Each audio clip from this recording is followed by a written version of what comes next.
Alléluia. Amen, amen, amen. Alléluia. Amen. Vous allez prêts? Vous êtes prêts? Amen. Amen. Naza nelike ba ameza bien préparé.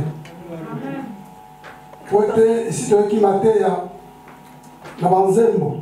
We hebben het voorbereid door middel van liederen. Et préparer déjà ba am na biso. En het heeft ons ziel al voorbereid. Débite ceux qui am y en a déjà préparé. Ik weet niet wie het ziel nog niet is voorbereid. Mais si le corps molimo santo asungi biso nzela ba yembi. Maar ik weet dat de Heilige Geest ons door middel van liederen Ba am déjà préparé. ons ziel heeft. Donc tigalika kasikoyo bilei on zambala mbiye moko. Het enige wat mist is dus het woord van God. Die hij via mij aan jullie wil laten horen. Dat iedereen zijn deel neemt om zijn ziel mee te vullen. Amen. Yambo tokokota na muzindo ya malobala nzambe ya mukolelo. Vandaag gaan we lezen in. Yambo tokokota na muzindo na makambo nzambe mukolelo. We gaan ons vandaag verdiepen in het woord van God. Na kutanga passage moko ya Bible. En ik ga lezen in eza na mokanda ya Ecclésiaste. Mokanda Ecclésiaste, chapitre 3. Autant dans le premier verset et le deuxième dans mon verset. Tout est là pour la honorer le ensemble.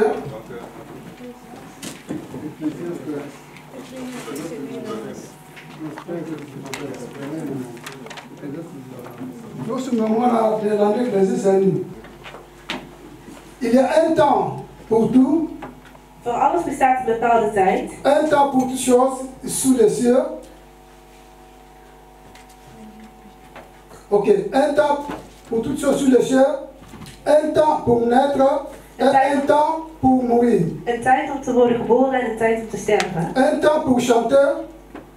Een tijd om te planten. Un temps pour arracher. En een tijd om te oogsten. Qui était planté. Amen. Hein? Papa ne dit que quand ils sont à l'égard, pour la bonne compréhension, et l'homme. nyonso oyo esalemaka na se na moi eyaka na ntango na yango. Ezali na ngonga ya kobota mpe na ngonga ya kokufa.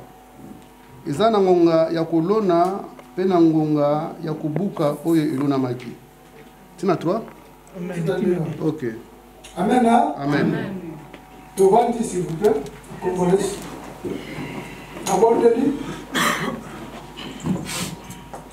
Na kombo na Yesu Kristo de Nazareth. In de naam van Jezus Christus van Nazareth. Kombo na Yesu Kristo na Ngoya.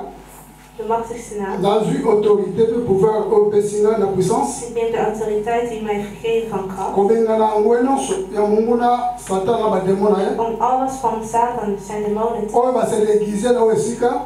die zich proberen te vervolgen. Nazali que pour refouler bango ba kele bisika bikauka. En ik verjaag in de naam Na van Jezus. kombo na Yesu Kristo na Ngoya. In de naam van Jezus Christus. Saint-Esprit, oza na biso de longo. Heilige Geest, u bent al met ons. Régner na Wesika. Zwa place na mitema na biso. Neem plaats in ons hart. Disposer. We hebben gelezen in Prediker Balobi ke ezali na mokolo. dat er een tijd is. Chaque likambo eza na ntango nango. Alles heeft een bepaalde tijd. Ntango ya kobotela ezali. Er is een tijd om geboren te worden. Ntango ya kokufa ezali. Er is een tijd om te sterven. Ntango ya kolona ezali. Er is een tijd om te oogsten. Pe ntango ya kopikola yango Er is een ezali. tijd om te planten en er is ook een tijd om te oogsten. Alleluya. Bato oyo basala bilanga bayebi kolona na kopikola. Amen. Mutu oyo alonaka lisango. Mutu oyo alonaka lisango. Iemand die mais plant, Akotika te ntango alonanga epola kaka esika aloneli yango. die gaat in ieder geval zorgen dat het altijd blijft. Mais soki ntango ekoki ya kopikola yango. Maar als het tijd is om te oogsten, Akopikola yango. dan gaat hij het oogsten. Alleluia. Alors lelo te Nzambe alingi tokabola. Het thema van vandaag Ezali intitulé. is: Ezali intitulé. Nous sommes des passages sur la terre. we zijn passagiers op aarde. Nous sommes des passages sur la terre. We zijn passagiers op aarde. Donc en d'autres termes lingala, toza baleki nzela awa na moi na se. We zijn passagiers op aarde. Tozali baleki nzela awa na mabele. We zijn passagiers op aarde. Nous sommes des passages sur la terre. We zijn passagiers op Donc aarde. tozali baleki nzela awa na moi na se.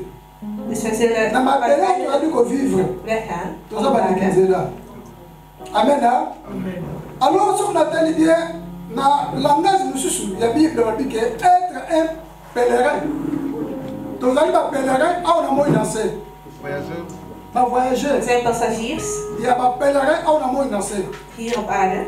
Mutu moko te akobotama akoli avandi libela awa na moi na Er is se. niemand die geboren wordt en hier voor altijd op aarde blijft. Halleluja.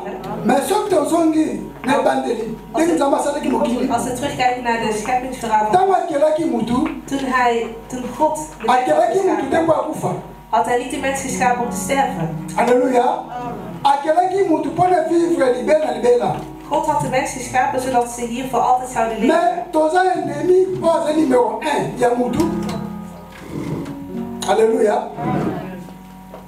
Vous êtes bien disposé? Amen. Tous là. Amen. Tous la concentrer. Amen. Tous la concentrer. Tous la liboso ensemble la vie.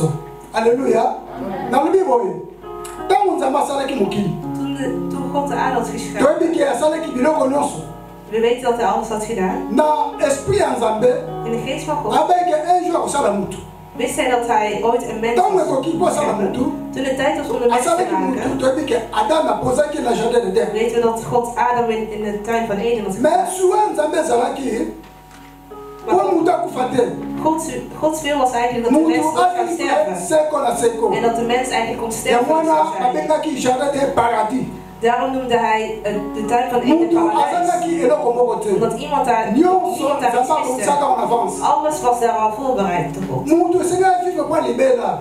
De bedoeling was dat de mens Maar sterven elke zou keer zijn. Maar wat gebeurde er? Mutu atosaki te maloba o Nzambe ayekosaki ye. De mens gehoorzaamde niet wat de wet van God Satana was. ayekoseduire mutu En de duivel had de mens verleid. liwa eyekati na mutu. En toen kwam nog de dood. Pendant ntango wana Vanaf dat maloba na moment Nzambe ezalaka wi amen. is het zo. Is het woord van Mutu God. akokolongola liwa aza te. Niemand kan zich Liwa bevrijden van eyaki de na dood. nzela Adam. De dood kwam door middel van Adam. Descendant nyonso ya Adam. Dus alle nakomelingen van Génération Adam, en génération alle nakomelingen liwa eyaki. zullen ook sterven. Mais passage otangi na Ecclésiaste Wat we lezen in Prediker, eza na mokonzi moko Salomon. er was een koning genaamd Salomo. Salomon azalaki béni. Salomo was Azalaki gezegend. riche. Hij was rijk. barichesse nyonso mokili azalaki nango. Hij had alle rijkdommen van de Me wereld. mikolata bilamba to azalaki nango. Mooie kleding, ook dat had hij. Azalaki na basi Hij ebele. had heel veel vrouwen. Azalaki na bana Hij had ebele. heel veel kinderen. Me atali ke biloko nyonso tu azalaki nango. Maar hij besefte dat alle dingen die hij had, azomona baningani bazokufa. hij zag als dat zij, azomona bato mbongo mpe na ntango bazokufa. dat ook die mensen die alle rijkdom hebben ook azomona bato bazalaki na sterven. basi bazokufa. Mensen die ook heel veel vrouwen hadden azomona mpe stierven. bana bazokufa. Kinderen stierven. me mitali ye moko. Hij keek naar me nga zichzelf un jour nakokufa en hij kaka. zei, ik ga ook malgré barichesse na ngai. ondanks mijn rijkdom, malgré basi na ngai. ondanks de vrouwen die malgré ik heb, kibokonzi na ngai. ondanks mijn un jour macht, mpe nakokufa. ooit zal ik ook sterven. ayeba vanité de vanité. Hij besefte dat alles uiteindelijk voorbij zou Alleluia. gaan. yango wana inspiration nzambe eki kati na ye. De inspiratie van God kwam in nzambe hem. alobi na ye. En God zei lokolo tegen hem, oyebi ke yo mpe un jour okokufa. nu jij ook weet koma dat je ooit makambo zal oyo sterven, etikala. schrijf dit op zodat het koma voor altijd makambo oyo blijft. etikala na génération ekoya. Schrijf dit op zodat bayeba het ke ook door ezali na ntango moto abotamaka. doorgegeven kan worden aan jouw nakomelingen. eza na ntango moto akolaka. Zodat mensen weten dat er ezali tijd na komt ntango moto geboren te akufa. worden en op te donc groeien en moto te akozala sterven. seseseko na mokili aza te. Niemand kan die voor altijd op aarde blijven leven. alleluya. Amen, amen. yango wana teme oyo nzambe inspire biso. Dit is de nous tekst sommes van des vandaag. passages sur la Wij terre. zijn passagiers op toza aarde. baleki nzela awa na moi na We nse. zijn passagiers op aarde. tolinga te moto akolonga liwa aza Als het willen of niet, niemand van ons kan de dood lebala nzambe vermijden. etikala wi amen ekotikala ndenge wana. Het is zo, het woord van God is zo. alleluya. Het zal altijd zo mais blijven. problème oyo moto oza nango biso bato. Wat is het probleem van de mens? peut-être ntango tozalaki bapagano na langage biso tolobaka bato oyo bayebaki yesu te. Toen wij nog heidenen waren, toen wij nog ongelovigen na waren, nzambe te bayebi yesu te. toen wij Jezus nog niet kenden, tokokomprendre konden we het begrijpen. bakokoniore mpo na liwa bakokomituna mpo na liwa. Ze kunnen zich afvragen waarom de dood bestaat. pourquoi akufi. Waarom moet iemand sterven? pourquoi akufi. Waarom is ifala diegene kufa tazala gestorven? kaka. Diegene moest altijd mais blijven. biso tokóma na kati na kriste. Maar wij die in Christus zijn, maloba na nzambe eza kati na biso. en het woord van God het in molimo ons mosantu is, azali kati de na Heilige biso. Geest is in mais ons. ti lelo oyo biso bana nzambe En tot de dag van baza na vandaag, nzambe ook dienaren van God, tomitunaka pourkui liwa eya. vragen we ons altijd af mais waarom ezali de dood bestaat. biso tokomituna En het te. is geen vraag die we po ons te moeten maloba na afvragen, nzambe eza kati na biso. want het woord van God is in saint ons. esprit azali korevele biso nini babengi liwa. De Heilige Geest heeft dan aan ons mais openbaard kino wat de lelo dood oyo is. na kati ya bafamille na biso En ondanks dat, na kati na mokili in oyo onze familie, soki en moto op aarde, akufi als iemand sterft, mituna yeke ebele. vragen we ons pourquoi altijd af akufi. waarom diegene sterft. fala zala. Diegene moest hier altijd alleluya. blijven. oyo ezali moto aza passager na moi na se Maar je oyo. vergeet dat diegene ook een azali passagier te is. abotami mpo afanda sesesese Diegene kote. is hier niet geboren voor soki altijd op aarde liwa te ezwi na blijven. ntango wana Als de dood op dat nzambe moment akokisi kwam, mokano na ye. dan is dat de wil van God. alleluya. soki tozongi na ancien testament Als wij terugkijken naar de Oude atako Testament, bakolaki 900 ans ook al was je 900 jaar oud, 800 ans 800 ti jaar, suka soki 120 ans 120 jaar Mais oud. suka na nga bakufa kika. Uiteindelijk stierven ook deze mensen. Alléluia. Bakufa kikaka. Ze stierven ook. Malgré kibonzambe na bango. Ondanks dat ze zo Malgré dat ze dienaren waren van God. Mais Dat ze ntango God vreesden. ekokaki batikaki mokili oyo. Maar op het moment dat ze de wereld moesten verlaten, hadden ze ook de wereld verlaten. Omdat ze passagiers zijn. mabele ezalaki ya bango te bazalaka bapaya Ze waren yango gasten. totanga babraham totanga baenok Daarom lees je over Abraham en ook bajobe ata job abikaki na malade suku na ondanks kofakisaka het feit dat Job was genezen, hij was uiteindelijk Alléluia. gestorven. Ata ba Esaïe oyo batindaki na prophète Esaïe akende kobikisa Esaïe na suku na kofaki kaka Was ook genezen en uiteindelijk was hij ook badavita basoki me suku na bakufaki kaka Tabitha was ook lazare opgestaan en basekusiye uiteindelijk was suku ook na bakufaki gestorven. kaka donc eza nzela Het is een weg. moto nyonso to abotemi Iedereen die is geboren na nzoto eza na mai na makila akobotama akokola suka na makufa kaka zal opgroeien en uiteindelijk sterven. wazali mopaya na moi na se Want hij gast is hier op aarde. alleluya alors yo na nga so toyebaka te Jij en ik, toza bamipaya awa na moi na toza baleki nzela wij zijn ook passagiers op aarde. nakopesa ndakisa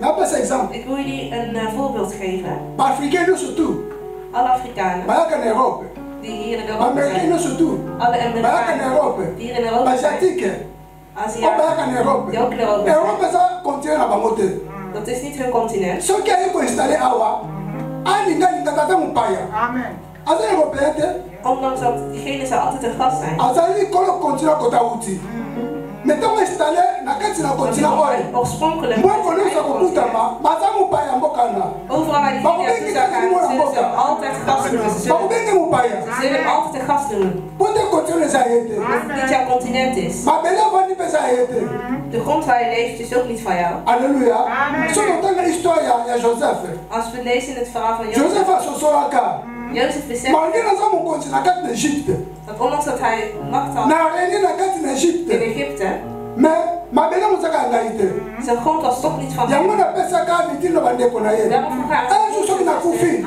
Ooit als mikuwa ik yango sterf, etikala awa te na wil egypte ik niet dat mijn botten hier in Egypte zijn. Ze moeten teruggaan naar mij waar ik alleluya po asosolaki aza Hij mopaya na kati na besefte dat egypte hij ook een gast was. malgré kibokonzi na ye Ondanks zijn macht. malgré bambongo azalaki nango Ondanks het geld dat hij had. bazalaki mopaya na kati na Hij was egypte nog steeds een gast in Egypte. alleluya suka nango apesaki mitindo soki lelo nakufi nanga ata bakundi nga Dus hij zei, mikuwa nanga etika na egypte te po mbongo eza nga als aza ik mopaya begraven word, wil ik begraven worden in mijn eigen land.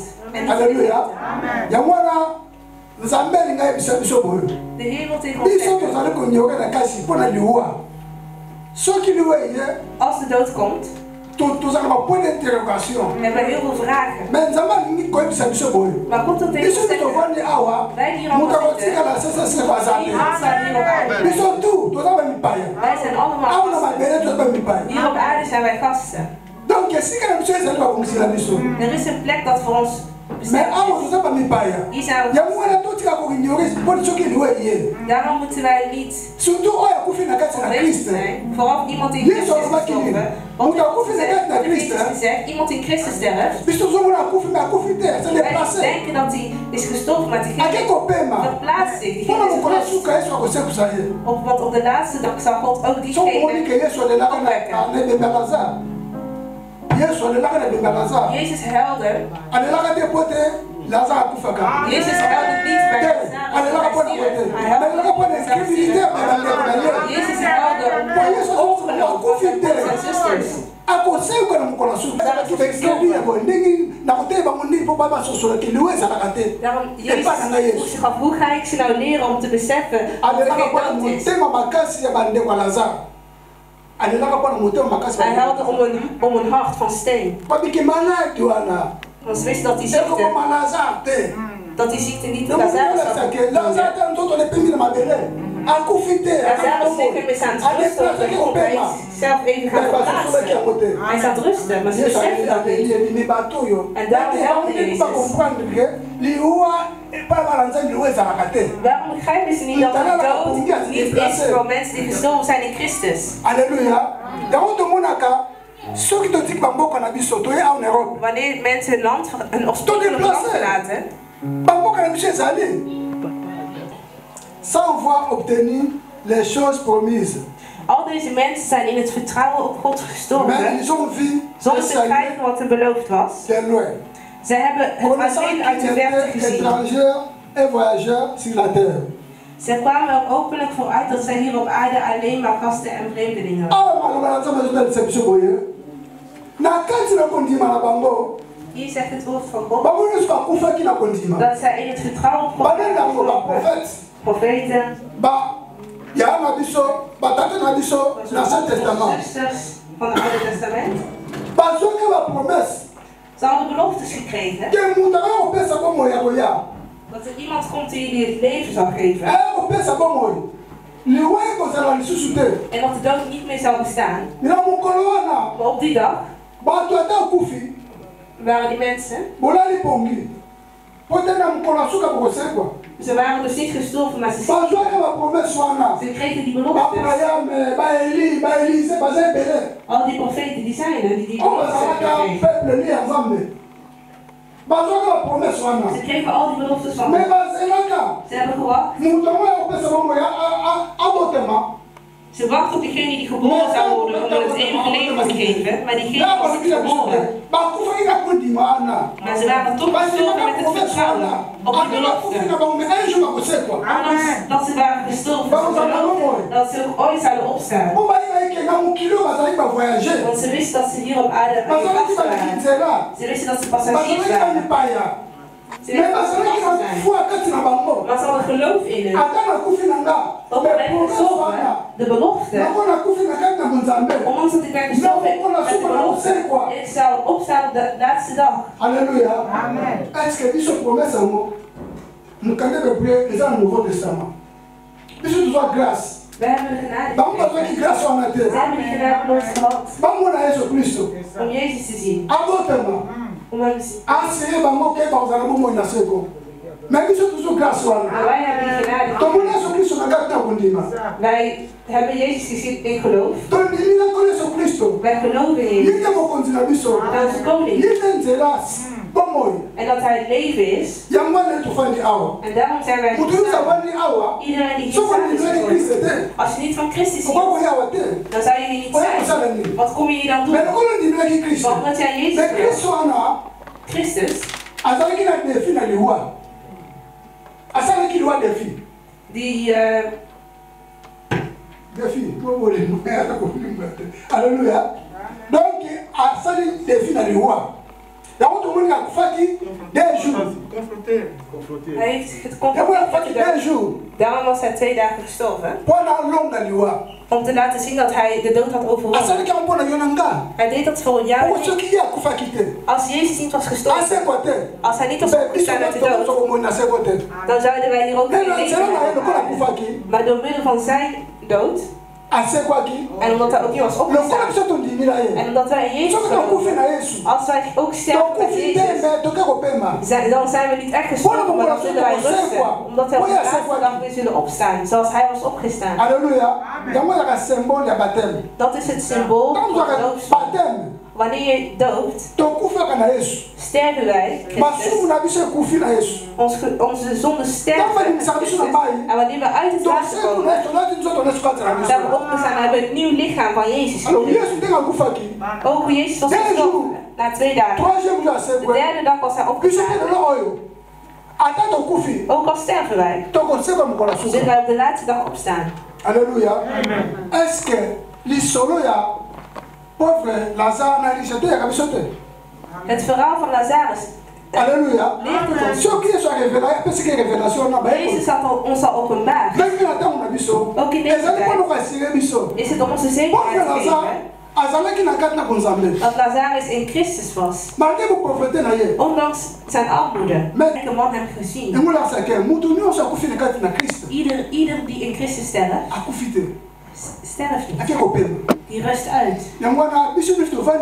Wij allen die hier zitten, als we willen of niet, we weten de dag dat we zijn gestorven, maar niemand weet de dag dat hij zal sterven. Ik noem het een geheim. Want we weten niet wanneer die dag komt. Alléluia. Il y a moi tout le point d'interrogation.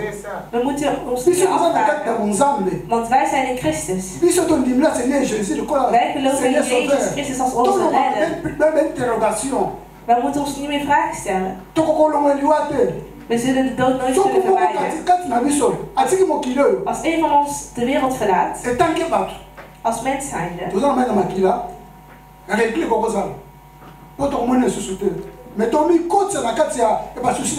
kunnen we verdrietig zijn omdat diegenen niet meer zullen zien, maar ook niet in verdriet zijn. Want het leven gaat door. Het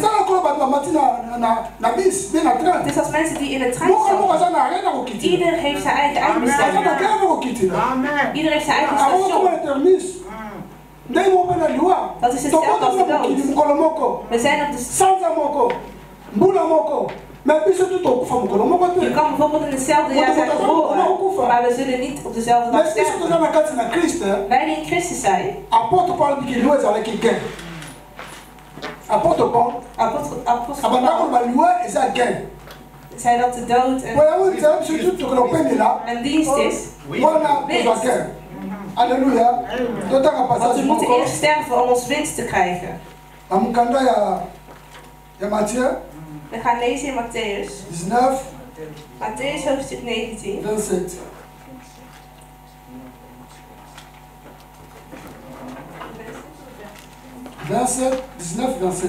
Matthäus hoofdstuk 19 vers 27.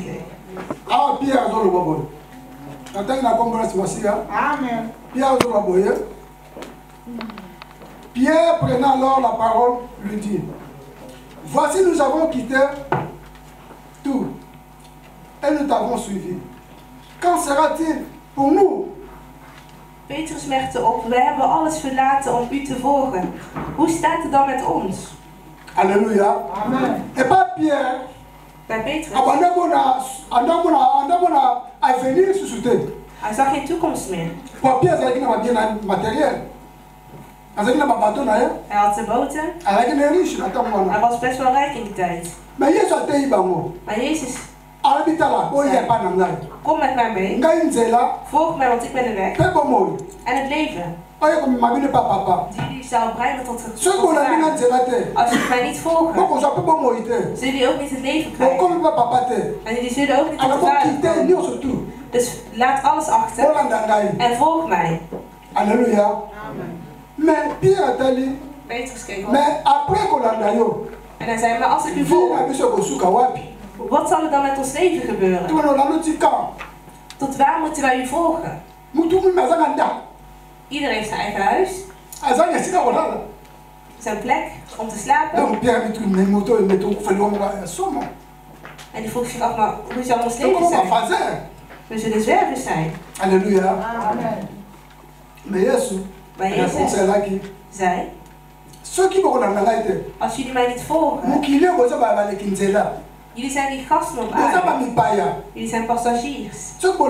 Als jullie mij niet volgen, zullen jullie ook niet bij mij zijn waar de Vader is. Daarom moet je alles achterlaten. Kinderen van God.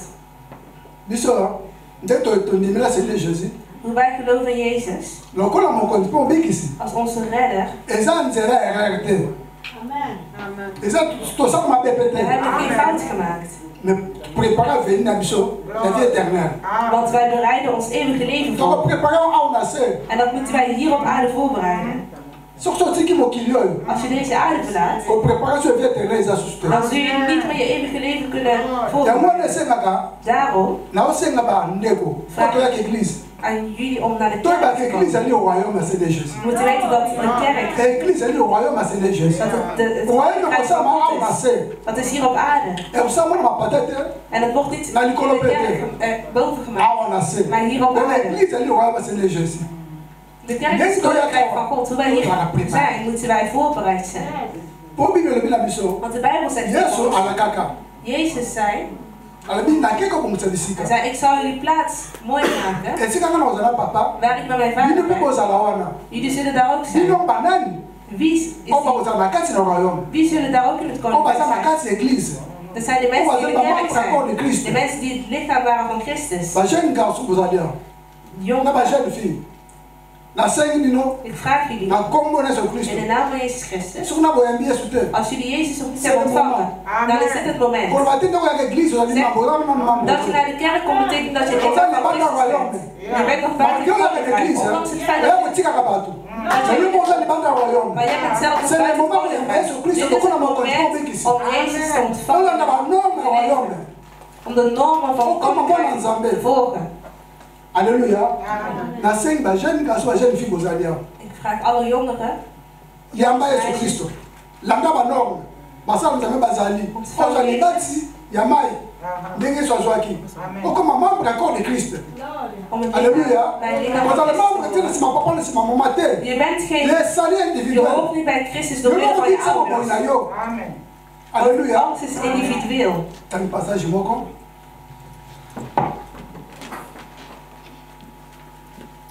La Philippiens. In Filippenzen. 3:20. Hoofdstuk 3, vers 20. Nous allons retarder en français. Toi, Lingala. Philippiens 3:20. Filippenzen hoofdstuk 3, vers 20. Philippiens 3:20. Amen. Elle dit ceci, mais nous sommes citoyens des cieux, d'où nous attendons que vienne notre Sauveur, le Seigneur Jésus-Christ. Amen.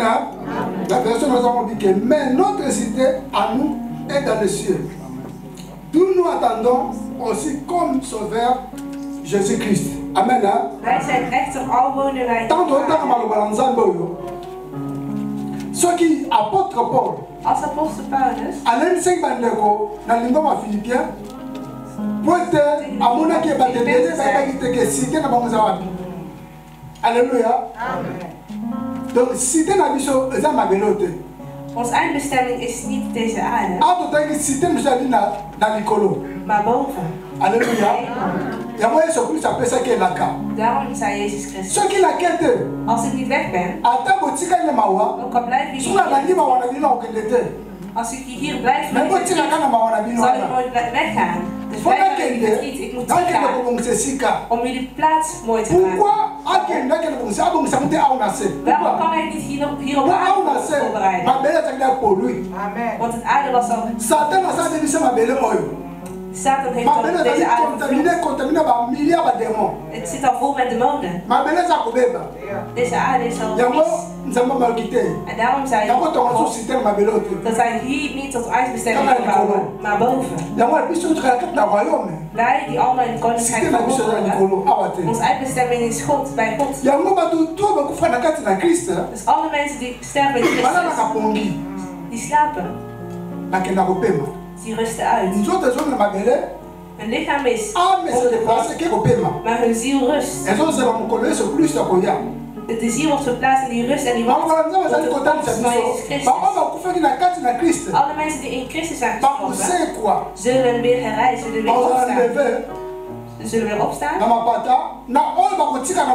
En de mensen die nog in leven zijn, wanneer Jezus Christus komt, zullen ook naar boven gaan. Halleluja. Daarom, door het van God, God heeft ons het woord gegeven om voorbereid te zijn en om ons de kracht te geven dat wij die gasten zijn. Dit is niet ons land. Als jij een kind van God bent, als jij een kind van God bent en ook bij het lichaam van Christus hoort, dan is dit niet jouw plek waar je hoort, maar het is boven de hemel. Maar om daar te komen, moeten wij ons voorbereiden.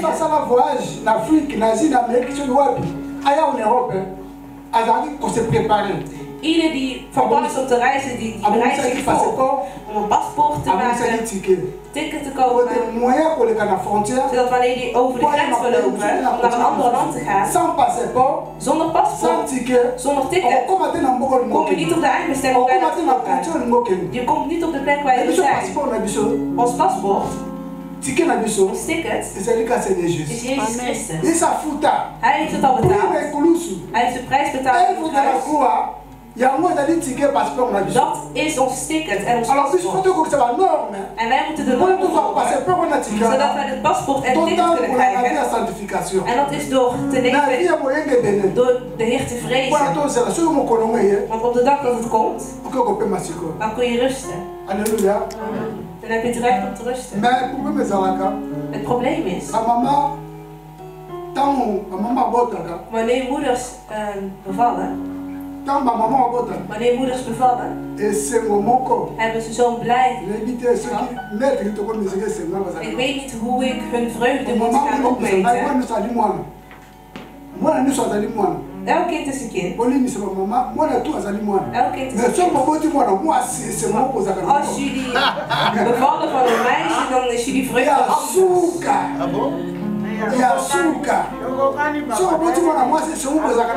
Wanneer jullie bevallen van een meisje zijn, is jullie vreugde anders. Halleluja. Omdat de vrouw, daarom zijn jullie altijd blij. Halleluja. Amen. En wij zijn de vrouw van Jezus Christus. Wij zijn nog geen vrouwen, wij zijn nog verloofden van Jezus. Dus de vreugde van Jezus. Wij zijn dus zijn verloofden, maar we moeten zijn vrouw worden. Want wij zullen dus het koninkrijk vormen. En we zullen in heel veel vreugde zijn. Halleluja. Amen.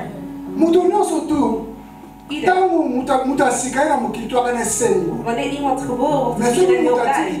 En wanneer iemand ons verlaat, is het een groot probleem. Het arriveren van iemand, maar het vertrekken van een persoon is vreselijk.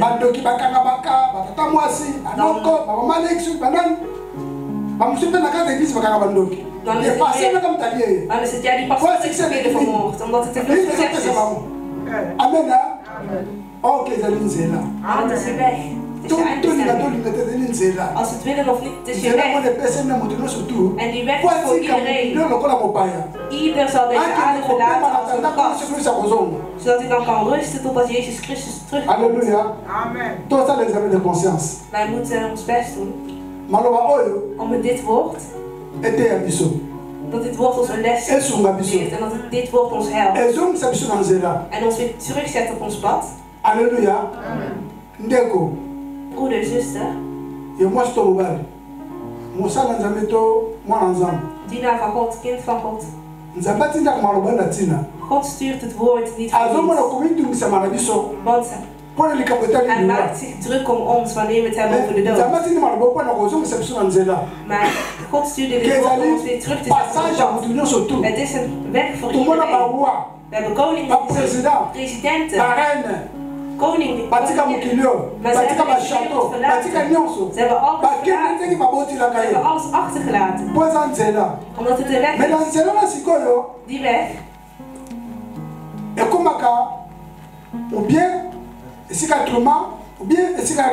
Of een rustplaats of een kwelplaats.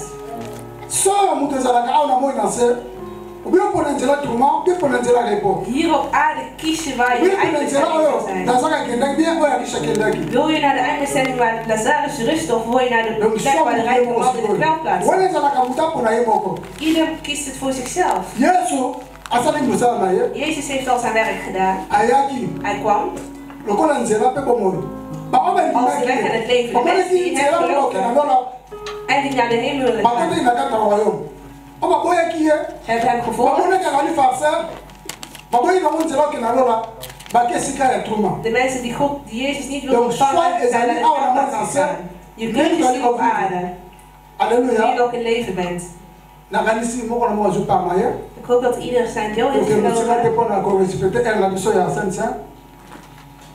We gaan niet meer verder om de tijd te respecteren. Maar het thema van vandaag, wat ik tegen jullie wil zeggen is, we hebben dit woord gehoord. Onze kijk naar de dood veranderen. We moeten ons kijk naar de dood veranderen. En begrijpen wat de dood is. Het is een weg.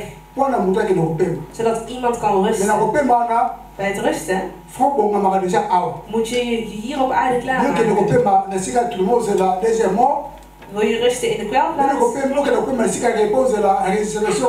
Wil je rusten in de kwelplaats dat je uiteindelijk naar de hel gaat? Of wil je rusten bij de rustplaats dat je naar de hemel kan gaan?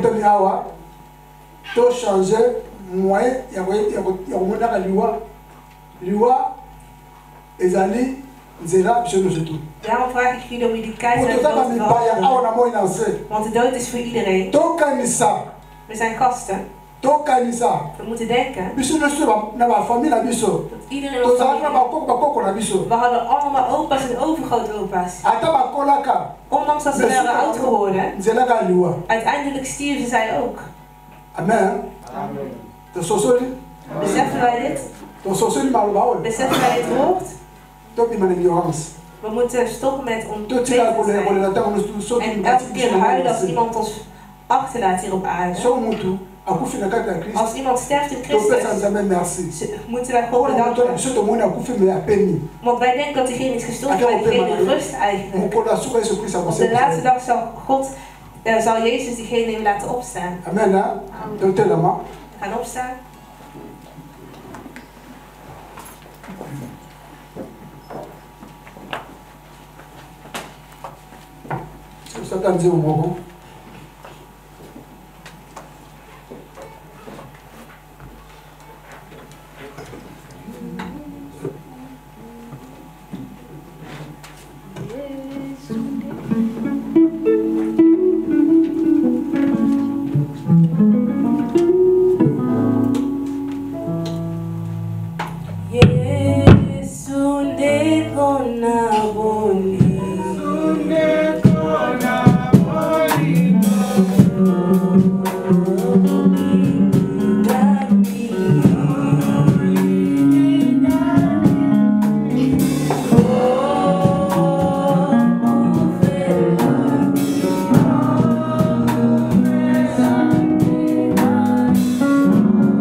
Het woord dat God ons heeft gestuurd.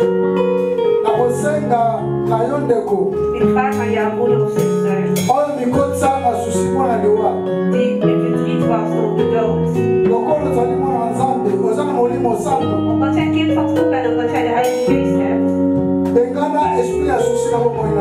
Ja, die geest van verdriet weg in jouw leven.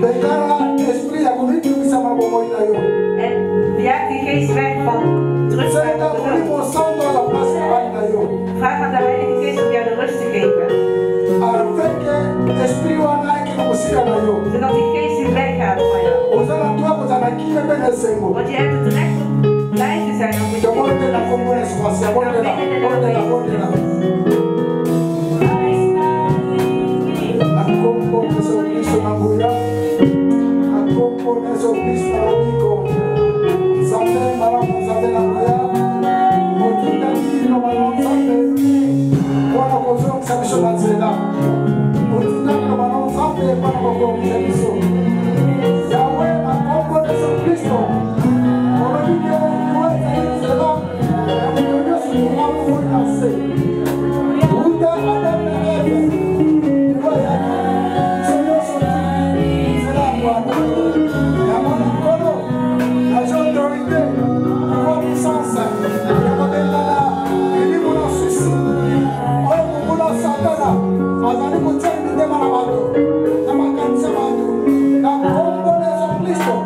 Nazareth.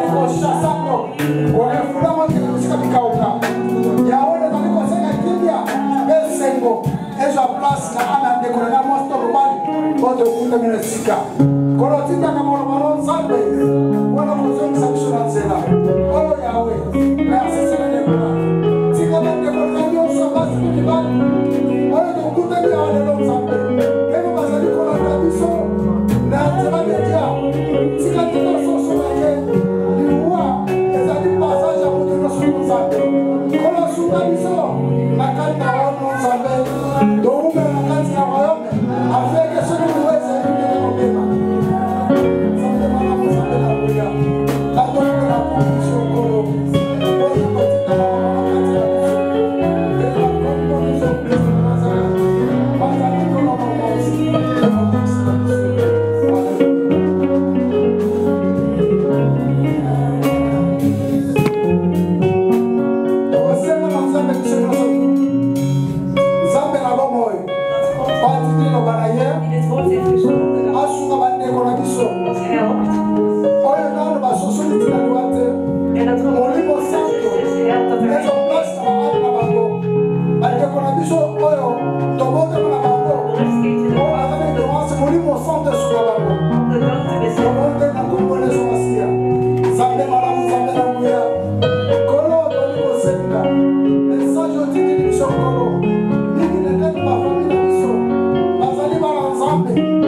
Oh,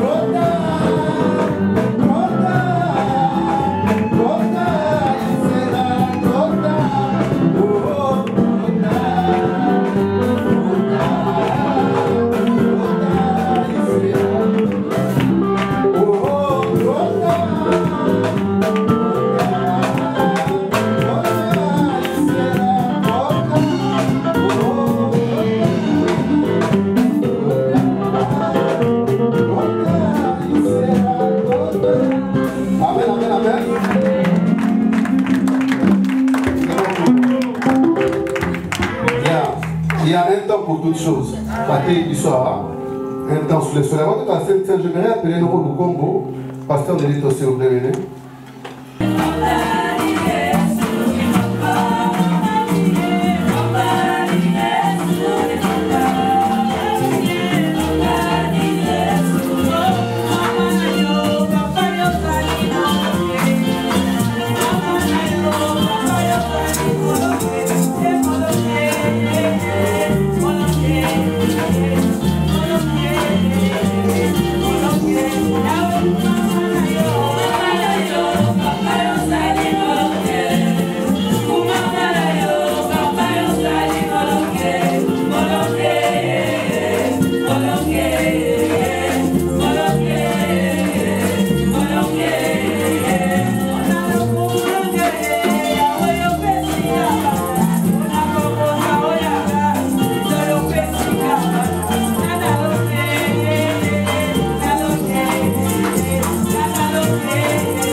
La présence dans Zambé.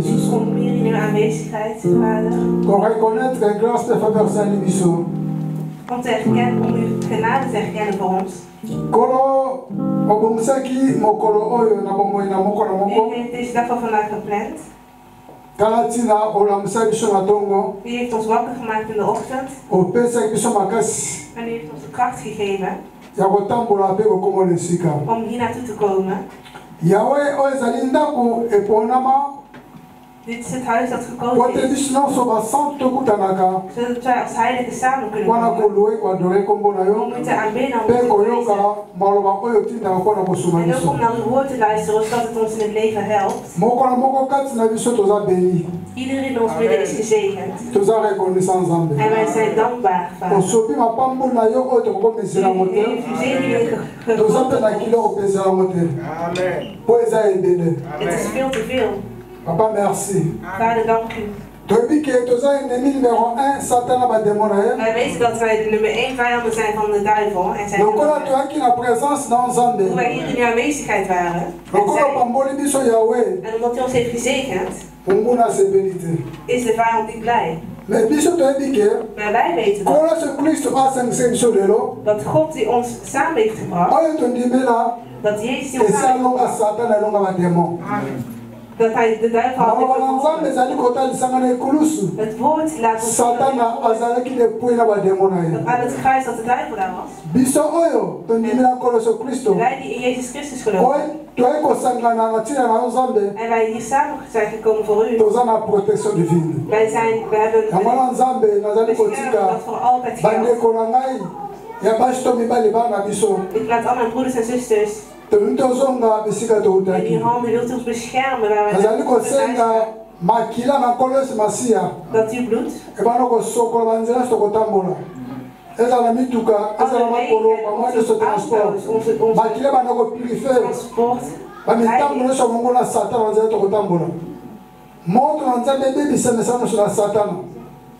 en dat de Heer alles van de duivel is, zodat wij in veiligheid en in vreugde terug Ik bid voor de familie. In de naam van Jezus Christus. God. Kijk naar uw kinderen die hier naartoe zijn gekomen. Laat het terug weg in uw handen. Dat u met ons bent. En ons leidt. Bescherm onze ziel.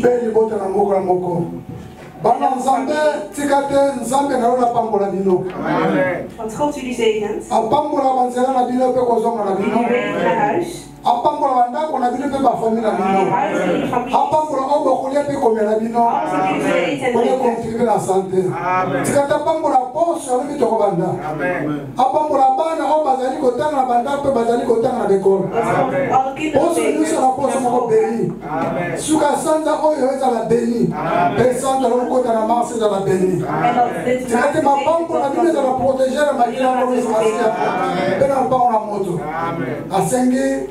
La santé de faire,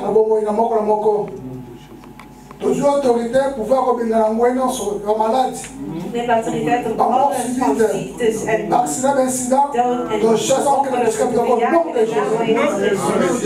Merci pour une prière la mission. Nzambe otambola kana biso, on comprend biso, tozo na kimia. Ndelo sambo to konzelio. Na komikitsa na kombo na Yesu Kristo, asante tolbi gloire et louange à toi Seigneur Jésus-Christ Nazareth. Gloire à ton nom. Maboko tolbi na